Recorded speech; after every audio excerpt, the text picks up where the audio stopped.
Hello friends, स्वागत है आपका स्टार क्रिएटिव क्लासेस पर। फ्रेंड्स, आपको स्टार क्रिएटिव क्लासेस पर CTET, टेट और TAT और एजुकेशन से रिलेटेड वीडियोस मिलते रहेंगे, तो आप स्टार क्रिएटिव क्लासेस को ज़रूर सब्सक्राइब करें।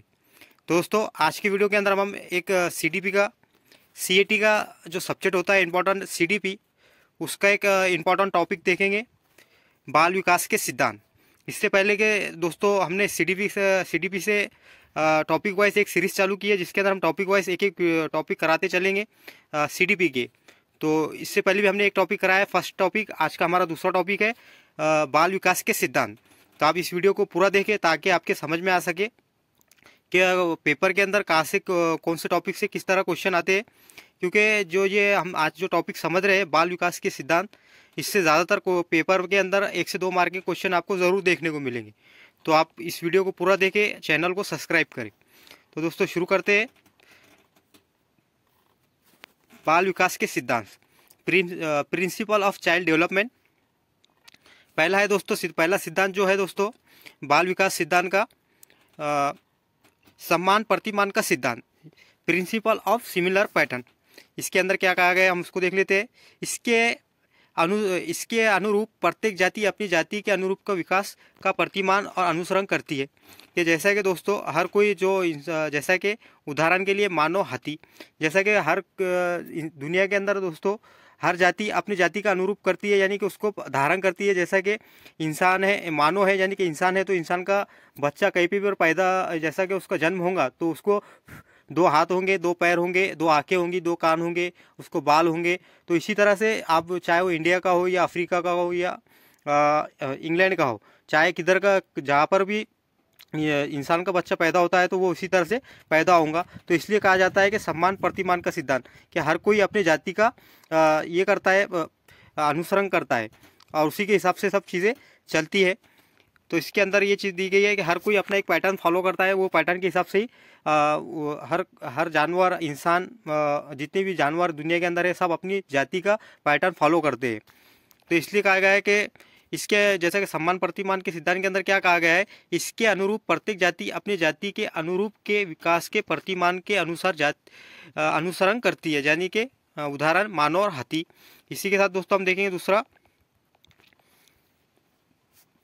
विकास की दिशा का सिद्धांत, प्रिंसिपल ऑफ डायरेक्शन। विकास की दिशा सिर से पैर की तरफ चलती है। जैसे कि जब बच्चा पैदा होता है दोस्तों, तो उसके बाद उसकी जो ग्रोथ होती है वो सर से लेके पैर की तरफ होती है। जब हमारे विकास की दिशा सिर से पैर की तरफ होती है तो उसे सेफिलोकॉडल कहते हैं। और दूसरी तरफ जब हमारे विकास का क्रम मध्य से शुरू होकर बाहर की तरफ होता है तो उसे प्रोक्सिस्टल कहा जाता है। तो जैसा कि दोस्तों हर इंसान के बच्चे का जब बच्चा जन्म लेता है तो उसका जो ग्रोथ करने का या उसका जो विकास होता है वो सर से पैर की तरफ होता है। और दूसरा जो प्रकार है ग्रोथ का, तो वो होता है मध्य से शुरू होकर आजू बाजू, यानी कि मध्य से होकर चौतरफ का जो बॉडी का अलग अलग क्षेत्र में विकास होता है। इस तरह से विकास जो होता है दोस्तों एक रेखीय न होकर बहुरेखीय होता है, यानी कि अलग अलग दिशाओं में विकास होते रहता है।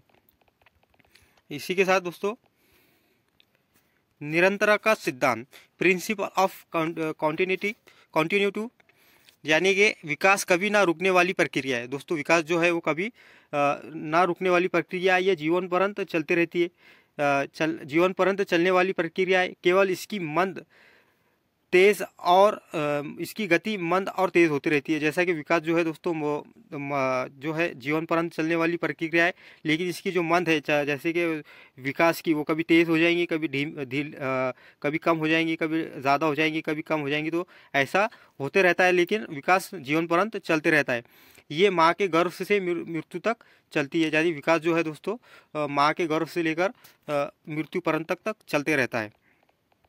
इसी के साथ दोस्तों सामान्य से विशिष्ट क्रियाओं का सिद्धांत, विकास जो है दोस्तों सामान्य से विशिष्ट क्रियाओं की ओर चलता है। यानी कि पहले बच्चा रेंगना सीखेगा, उसके बाद बैठना सीखेगा, उसके बाद चलना सीखेगा, फिर उसके बाद दौड़ना सीखेगा। इस तरह से ये चीज़ें होती है कि बच्चा पहले वो बैठना सीखेगा, फिर रेंगना सीखेगा, फिर चलना सीखेगा और दौड़ना सीखेगा। इसलिए कहा जाता है कि विकास जो होता है वो सामान्य से विशिष्ट क्रियाओं की ओर होता है। और इसी के साथ पूर्ण अनुमान का सिद्धांत। विकास पूर्ण अनुमान होता है, यानी कि विकास जो होता है उसका हम अनुमान लगा सकते हैं, क्योंकि हम पहले अनुमान लगा सकते हैं कि ये विकास की दिशा में ज़्यादा होगा। कि जैसा कि आप उन बच्चे को देखकर उसका अनुमान लगा सकते हैं कि ये बच्चे का विकास किस तरह से होगा, ये इंटेलिजेंस रहेगा या नहीं रहेगा, ये ताकतवर रहेगा या हाइटेड रहेगा या नहीं रहेगा, या वेटेड रहेगा या नहीं रहेगा, इसका हम अनुमान पहले लगा सकते हैं। तो इसलिए कहा जाता है, इससे कहा जाता है पूर्ण अनुमान का सिद्धांत। और इसी के साथ दोस्तों छठा जो हमारा सिद्धांत है वो है एकीकरण का सिद्धांत, प्रिंसिपल ऑफ प्रोसेस। बच्चे में एकीकरण का गुण पाया जाता है। जब हम किसी काम को करने के लिए अपने हाथ पैरों को एक साथ काम कराते हैं तो उसे एकीकरण कहा जाता है। दोस्तों हर किसी के अंदर एकीकरण का गुण पाया जाता है, चाहे बच्चा हो या बड़ा, क्योंकि एक काम को करने के लिए आपको जिस चीज़ की ज़रूरत होती है, कोई भी काम करने के लिए हम अपना पैरों का, हाथों का, सर का, पूरी बॉडी का एक साथ काम कराते हैं तो उसे एकीकरण का सिद्धांत कहा जाता है।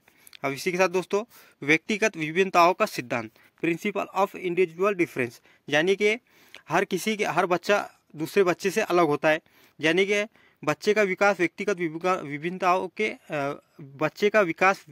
विभिन्नताओं के अनुसार चलता है। किसी में विकास की गति तेज तो किसी में कम होती है। जैसा कि हर बच्चे का विकास जो है दोस्तों वो अलग अलग तरीके से होता है।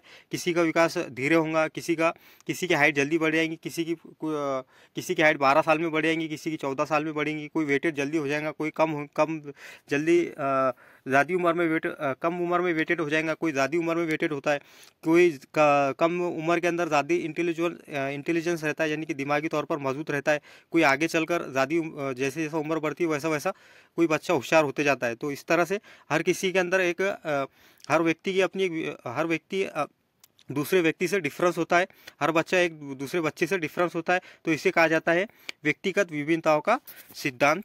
इसी के साथ दोस्तों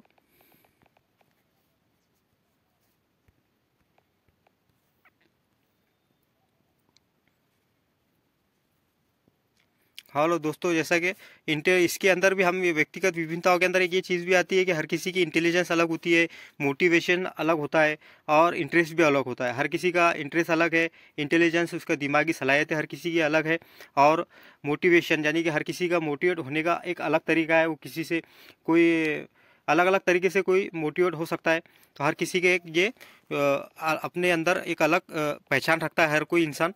तो इसलिए कहा जाता है इसे व्यक्तिगत विभिन्नताओं का सिद्धांत। अब इसी के साथ दोस्तों वर्तुलाकार बना रेखीय प्रगति का सिद्धांत।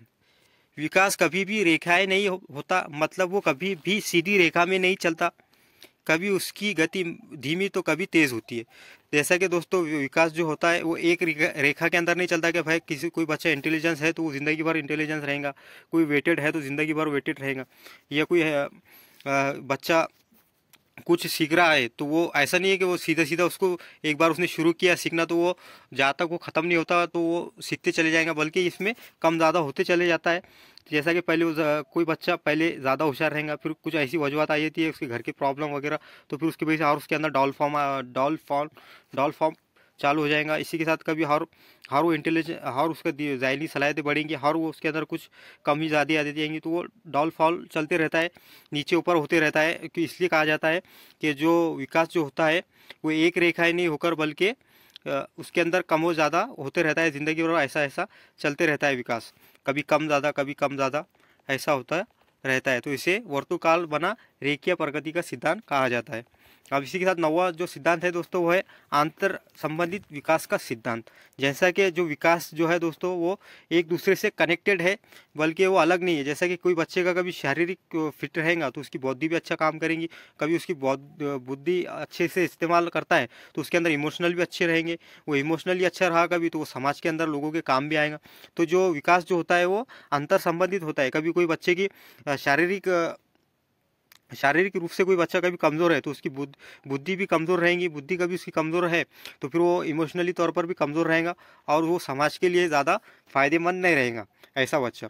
तो इसलिए कहा जाता है कि जो विकास जो होता है वो अंतर संबंधित होता है। तो इस तरह से दोस्तों हमने आज की वीडियो के अंदर विकास के जो सिद्धांत है उसके ये टॉपिक को, दूसरा जो टॉपिक था हमारा बाल विकास के सिद्धांत, इसको आज हमने कंप्लीट किया। और इसके हर सिद्धांत से कोई ना कोई एक नए ये 9 सिद्धांतों में से आपको पेपर के अंदर कोई ना कोई सिद्धांत से आपको क्वेश्चन देखने को ज़रूर मिलेगा। तो दोस्तों आप हमारे चैनल को आपको कभी ये वीडियो पसंद आया होगा तो लाइक करें, शेयर करें और हमारे चैनल को सब्सक्राइब करें। मिलते हैं नेक्स्ट वीडियो में।